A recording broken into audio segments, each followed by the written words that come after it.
Because of the title especially, I haven't really thought about what I'm going to say. I'm going to just let it come.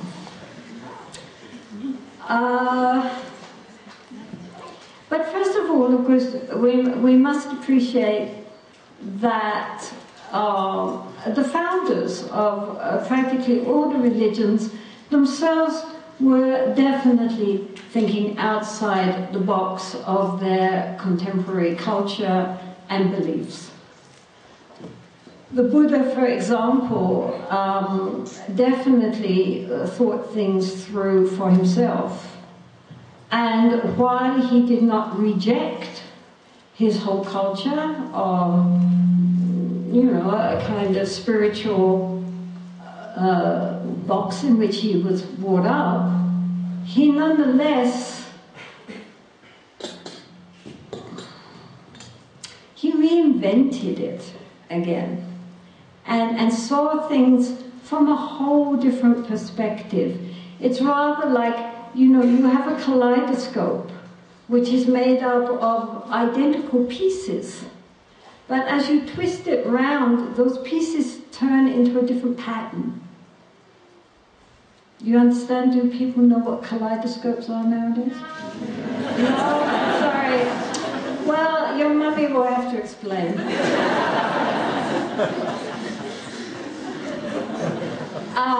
When I was your age, we loved kaleidoscopes, actually. But nowadays, I guess, they're all into computer games. So anyway, just as the Buddha, he took a lot of things which were extant in his day, ideas which were extant in his day. He didn't reject everything just because it was current, but he nonetheless revisited it and re-evaluated it, and then through his own enlightenment experience, the pieces all fell into a rather different pattern, which in his day was quite revolutionary. I mean, you think, what was the Buddha talking about? Well, he was talking about, for a start, dukkha. He was talking about, he had just gotten enlightened, for God's sake. There we are all trying to be enlightened. He'd gotten there. After 4 incalculable eons of trying, there he was, he made it. Damn it. And then he talks about dukkha. He talks about the unsatisfactory nature of our unenlightened consciousness. He talks about the fact that we suffer. That although we want happiness and we put so much effort into being happy, because we're deluded, we mess it all up. And we create so many problems for ourselves and for all those around us. And eventually, as we say in this day and age, for the whole planet. He talked about dukkha. And he talked about the causes of dukkha. Our grasping, clinging mind. We'll deal with this a bit more later. And he dealt with selflessness. He didn't talk much, actually, about Buddha nature. He talked about how we are not who we think we are. But he didn't really talk much about who we really are. Because he knew that we cannot really understand the unconditioned through the conditioned mind. The ultimate experience is beyond words, so words cannot encompass limits immediately. So he didn't really talk much. He called it nirvana. And basically he said, when you get there, you'll probably know. And until then, anything we say about it will just be grasped by our egoistic conceptual mind and made into another concept. This is the path. Walk the path, and if you walk it sincerely, you'll get there. When you get there, you'll know. So he himself was outside of the box of the current society and religious framework of his day. But of course, as happens with all great religious leaders, then their words, which were so liberating, so free, become boxed up.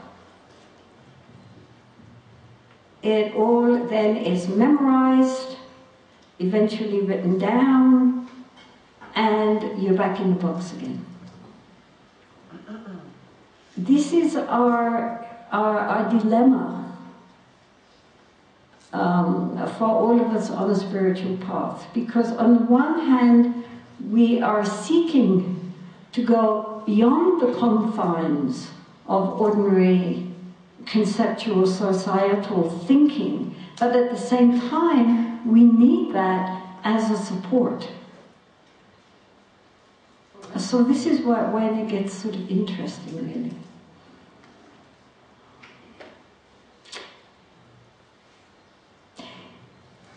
Most of you here were brought up either in the West or in fairly affluent, educated, middle-class Indian backgrounds.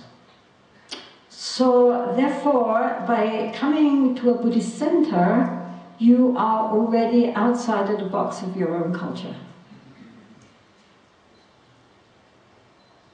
Which is good. But the problem is that then you find yourself sitting in somebody else's box.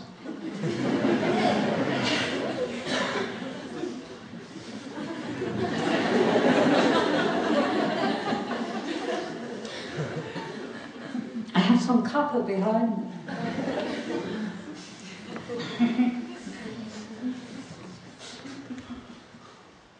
Do you understand what I'm saying? Good. He's got it.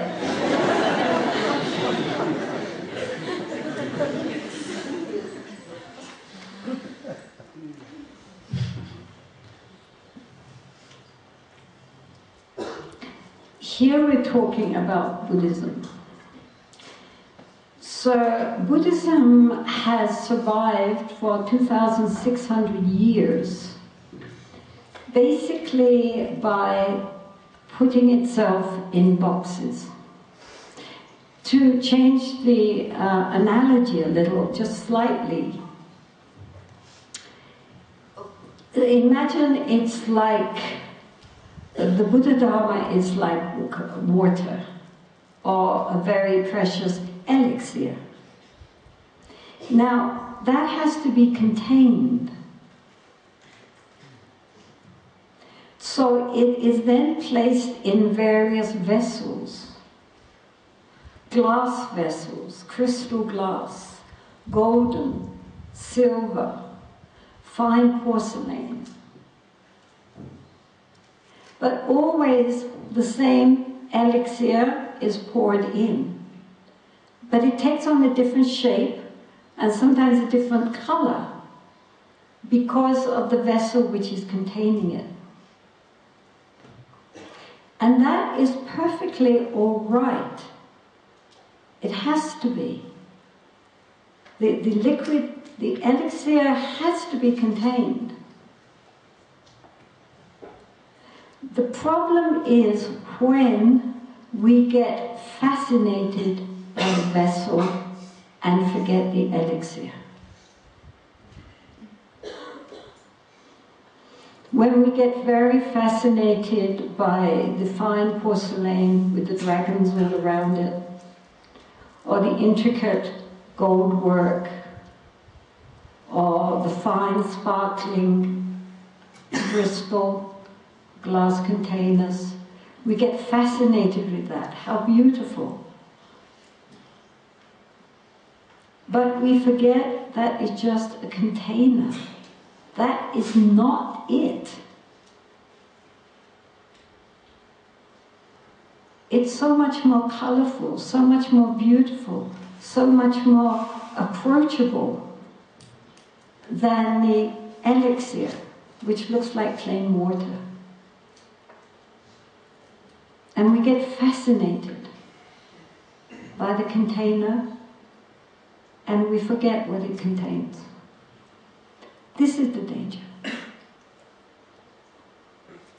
So in this modern day, we have obviously Tibetan Buddhism, Indian Buddhism, Sri Lankan Buddhism, Thai Buddhism, Burmese Buddhism, Chinese Buddhism, Japanese Buddhism, Korean Buddhism.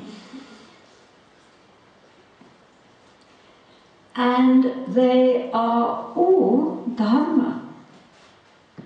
They all contain the elixir.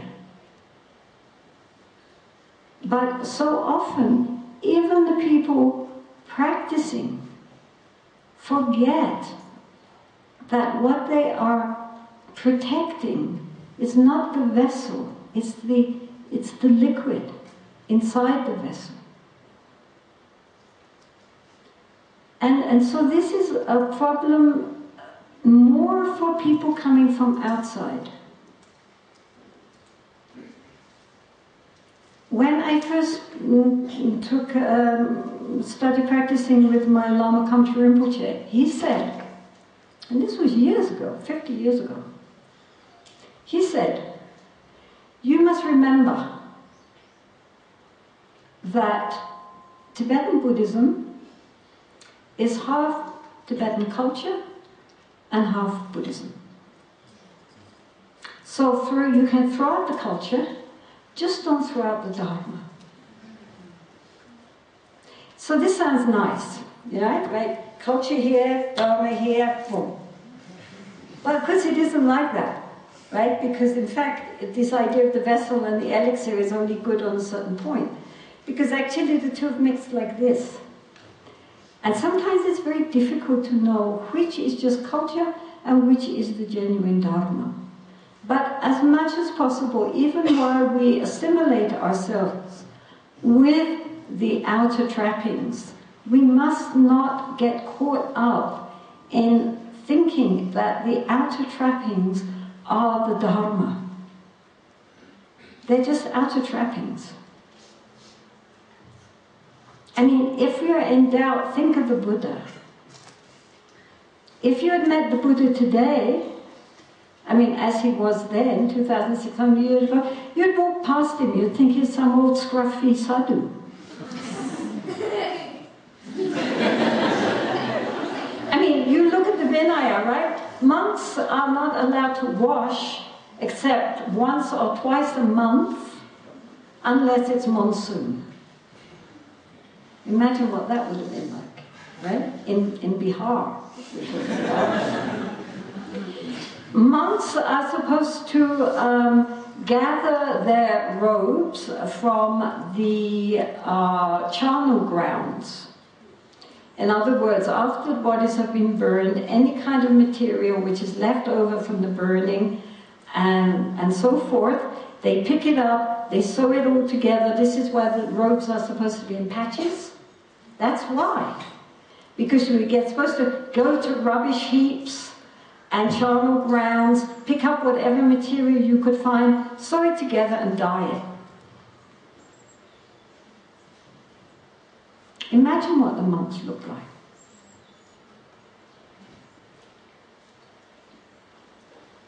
The Buddha himself went on alms round every day, unless he was invited to a home to eat.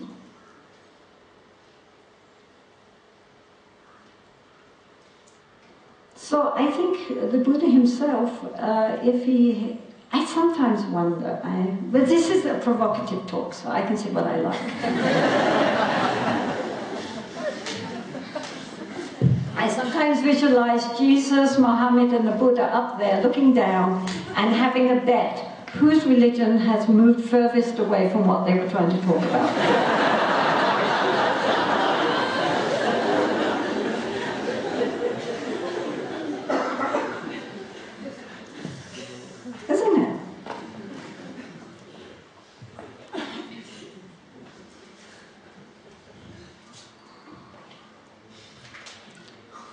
So Buddhism has been going now for 2,600 years.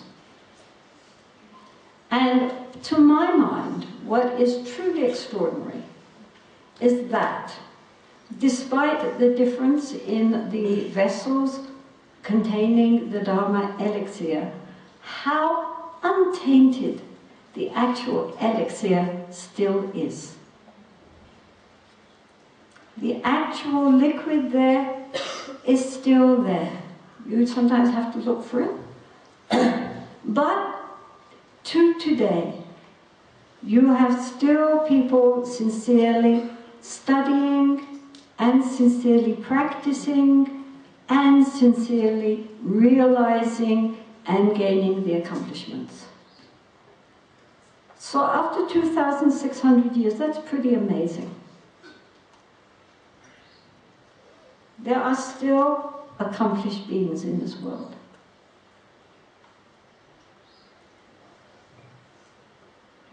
I think the Buddha would have been very happy about that. He might not have been so happy about other things, but this is dukkha and samsara, so he would not have been surprised.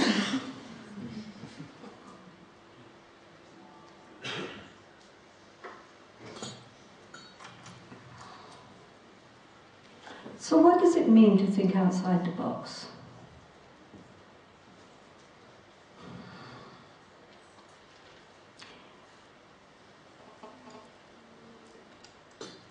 We, all of us, live and swim within a world of concepts.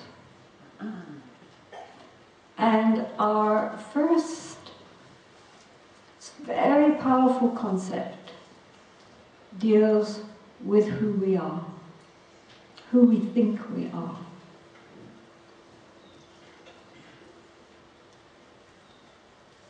From when we're very small, even all of you, yeah? You have ideas about who you are.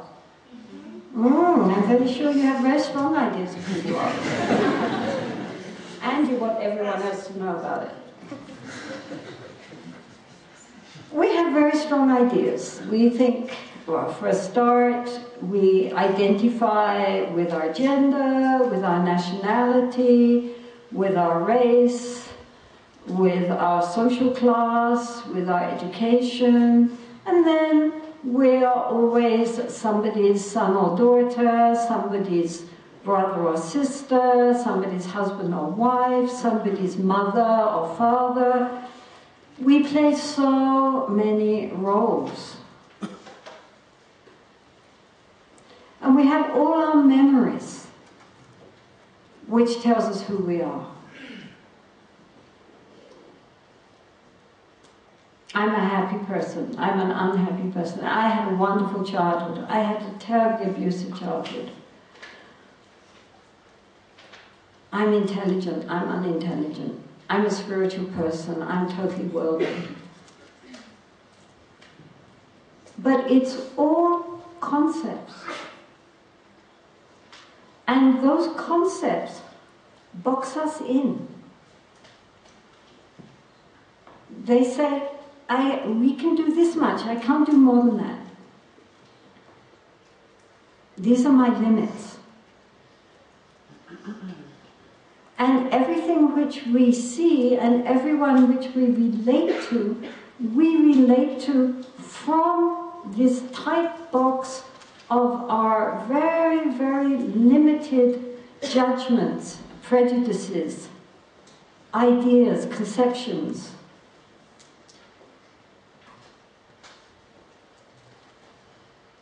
It's like we're in this very small prison cell, dungeon really. And so when we begin to start a new kind of direction in our lives, for example, most of you have come to India from somewhere else. That was a choice.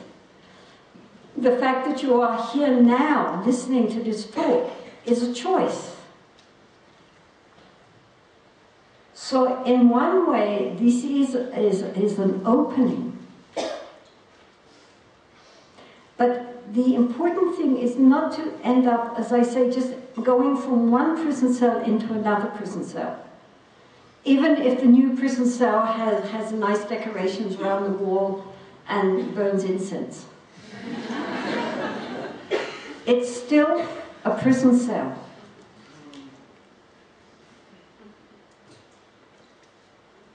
And always the question is how to go beyond the prison. How to get out. How to be liberated.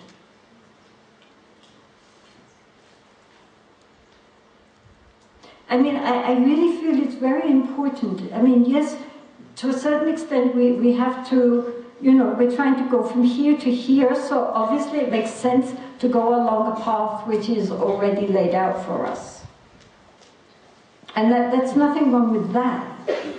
But what the problem is, it's only when we try to change our identity into another identity because somehow we think that that other identity is part of the path. Am I explaining what I mean? I mean, we're not being true to who we really are. We're trying to turn ourselves into something else. In other words, all you Westerners here, you do not have to become Tibetans. It's enough for Tibetans to be Tibetans. I'm not joking. This is very serious. You do not get closer to enlightenment by pretending to be Tibetan.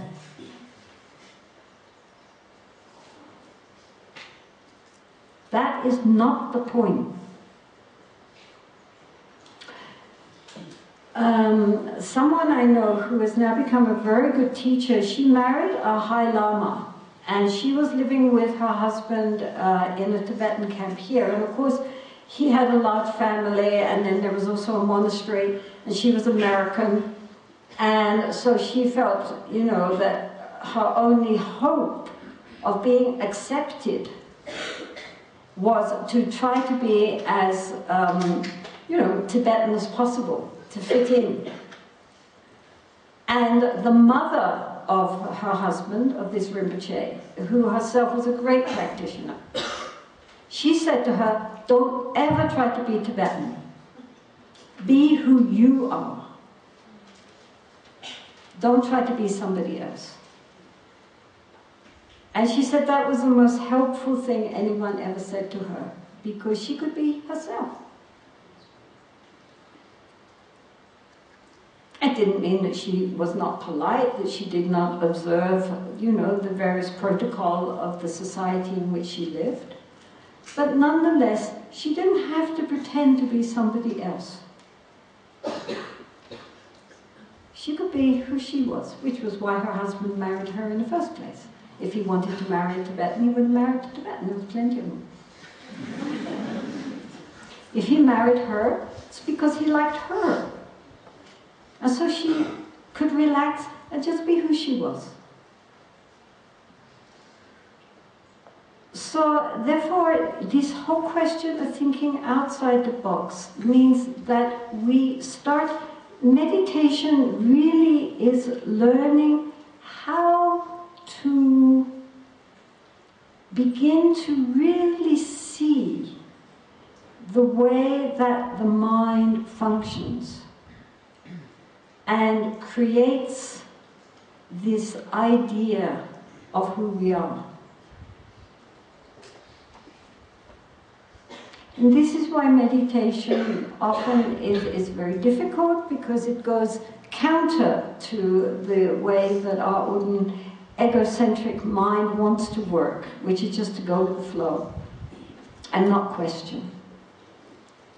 And now we're questioning everything. As thoughts and feelings come up, instead of just accepting them, oh, this is who I am, we start questioning them. And we start questioning the whole idea of, who am I?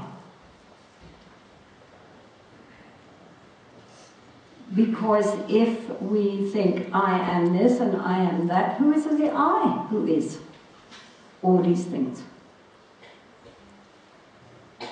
Sometimes it's useful just to remember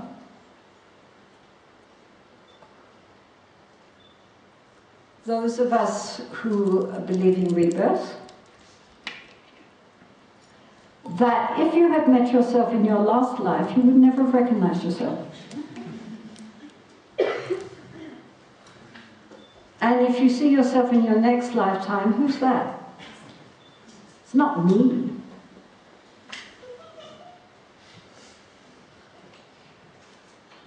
It's like an actor playing many roles, you know?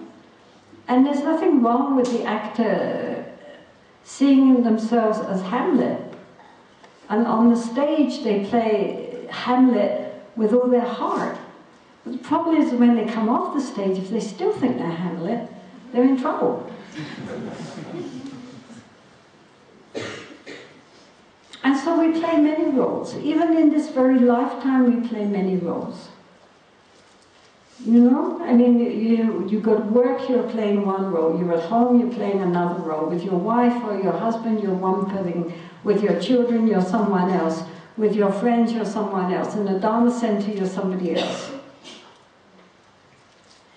We play so many roles. And there's nothing wrong with playing roles as long as you don't believe in them. The problem only comes when we think this is who I am.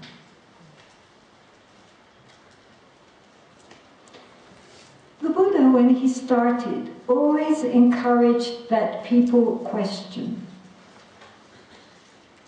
He was one of the great religious leaders who really said, he says it, in the Kalama Sutra of the Pali Canon. He goes to one village and the people there say to him, look, we're terribly confused. Every spiritual master that comes along, he gives his own rap about what he believes in, and he says that everybody else is wrong and we only have to believe what he says and then we'll be saved. And then the next one comes along and says the opposite thing, and again, you know, believe me, believe me. And they said, now, right now, we're totally confused, and we don't know how to judge who is right and who is wrong. And the Buddha, he didn't say, oh, well, that's fine, you just forget everything you've ever heard before, because I'm right, I'm the Buddha. Instead, he said, you are quite right, Kalamas, to doubt. There is cause for doubt. Because all these religious leaders, they are all giving their own spiel, and they contradict each other, and you are confused, and no wonder you're confused. So, you should listen to what people say. And then you should see, does this accord with what you know to be right or not? Put it into practice. Does it work or does it not work? Only when you yourselves have seen that this leads to something higher and that it really, really does work, then you accept it. Don't just take it because you believe in the teacher, because the teacher is very charismatic, because the teacher tells you he's enlightened, because all your friends believe in him. No. Only when you yourself have taken what they have said and tried it out and discovered it really works, then you can accept it. So Buddhism is the one religion which really allows you to inquire, really allows you, first you hear it, meaning that you study it, you read about it, you listen to teachers. Then you don't just jump over and believe it. Then you go away and you think about it. You go away and you know, Well, that was interesting. And then you start thinking about it, you start analyzing it, you compare it with other things you've heard. You really begin to try to intellectually digest it. It's like food. You take it, you eat it, then you digest it, you chew it up. And then if it's good food, you can then, the last part is you digest it and it nourishes. You absorb it into your system. So it's very important, whatever you hear, don't just believe it just because the person who's saying it is some big lama and everybody says he's enlightened.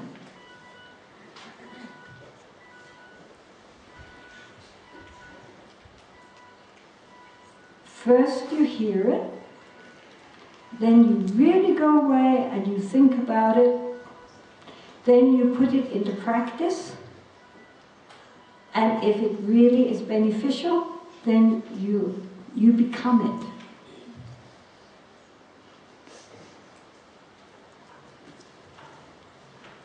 Otherwise we're stuck in the boxes again. It's a new box, but it's just a box. Can't do that. Rinpoche said, you know, oh my God, so that doesn't mean it.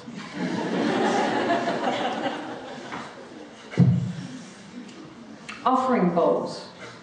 You know, you're down to the lowest hell if your offering bowl touches, or it's too far apart, or one is here and one is there. God knows what's going to happen to you. I mean, who made this up? The Buddha never had offering bowls. You think he carried them around in his bowl with him? That is just culture. That is just society. Yes, it's good to arrange bowls and be mindful. You know, not just stick them there, but, you know, arrange them carefully and be mindful. But the idea that there's some horrible karmic results if your bowls happen to touch, I mean, it's nonsense. But, you know, Westerners get so into this, have you noticed? More than Tibetans. All these little itty-nittly things. Yes, so, you know, if anybody makes the slightest deviation, oh hell. So this is getting ourselves back into a box again.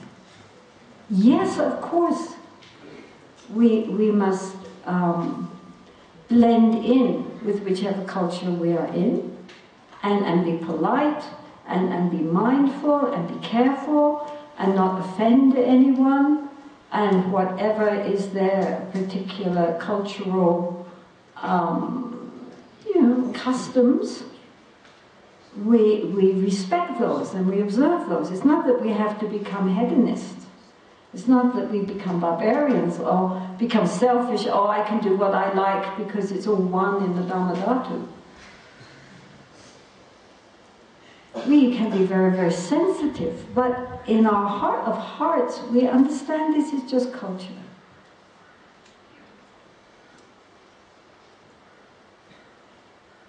The important thing in the Dharma is to see things afresh, clear, as if one had never seen them before. The traditional description is like a small child in a temple. Looks at all the frescoes and the decorations, and it sees them and it's delighted, but it doesn't have any idea, oh, this is good art, this is bad art, must be, you know, what school of painting it comes from and things like this. It just sees, fresh. And so we are trying to clean our minds, refresh our minds, so that we see things in a way which is new, every time anew, like something very beautiful which we just see. Because normally, as we see something, immediately our mind sets in, judging, comparing. Even the simplest thing. They, according to, it's really quite fascinating actually, according to neuroscientists nowadays, because we think that what we see with our eyes, for example, or our nose, or our ears, or, you know, whatever, all our senses, but we use here the eyes, we think that what we see is what is actually there, and that our eyes are simply refracting back to us the actual situation. But now neuroscientists have proved, until the next lot of neuroscientists come along, that actually the eyes actually pick up about 15% of the external stimuli, and the brain supplies the other 85%.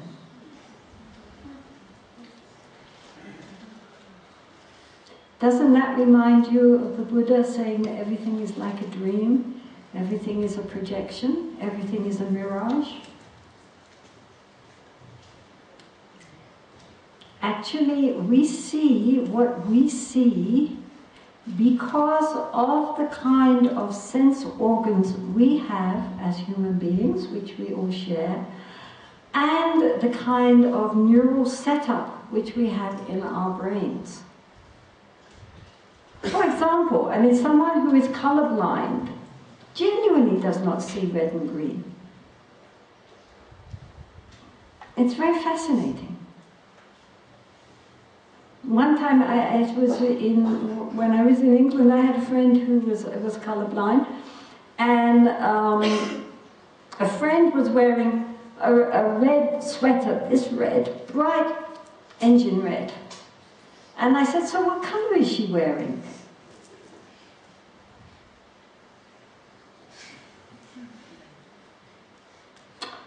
I think it must be red. And I said, what colour are you seeing? And what colour he was seeing was kind of this colour. Kind of mud colour. But pink and turquoise, they pick up very quickly. They see pink and turquoise where we don't see pink and turquoise.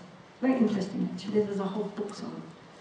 So what I'm saying is that we think we're seeing the same thing, but actually it depends on our senses. And more than that, on all the neural wires in our body that create in the brain, which create and round out and then classify what we are seeing. So therefore it's very difficult for us with our conceptual mind to see beyond concepts.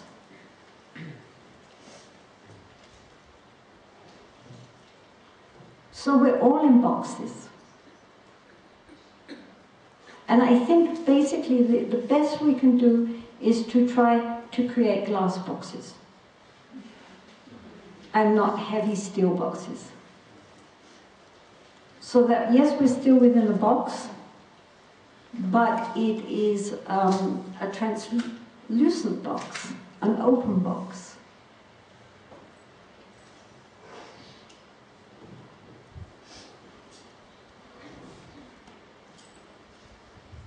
The whole of the Buddhist path is dealing with how to get beyond our ordinary, conceptual, judgmental, prejudicial mind. And so it is very important not to use that very path to create a new box, new set of concepts, because it's very easy. We learn the names of all the lamas. We know all the different kinds of meditation schools. We know all the traditions. We learn all the history. We learn all the Dharma jargon. Right? And then that way we feel safe.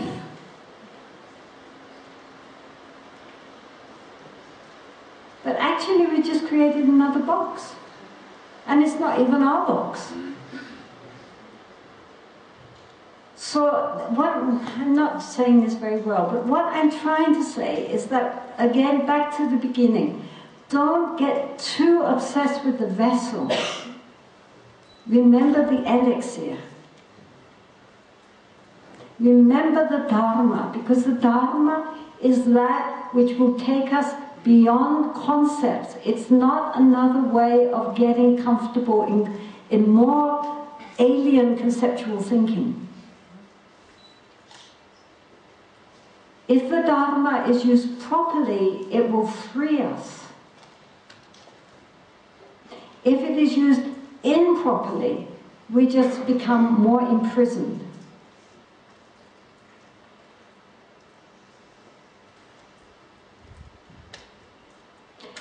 Sometimes this is very difficult because also the teachers themselves are part of their own system.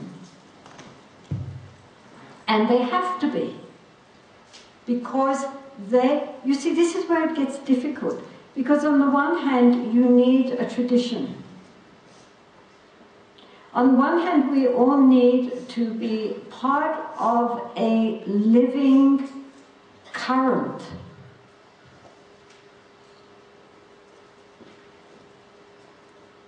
Like, creating a plug which you can then push into the current to get all the electricity from that current. So on the one hand, it's very important to be connected. But on the other hand, it's also important to realize that all this outer cultural baggage that goes along with it is just a vessel.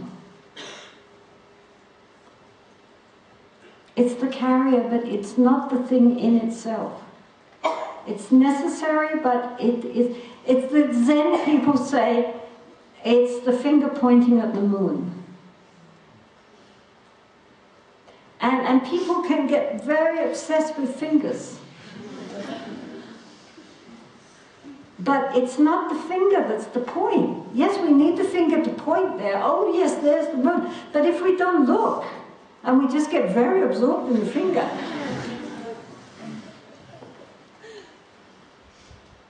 so we need the vessel to hold the elixir, but we mustn't forget that it is just a vessel. It's not the elixir. And unless we drink the elixir, we'll die of thirst, even if we're clutching the vessel.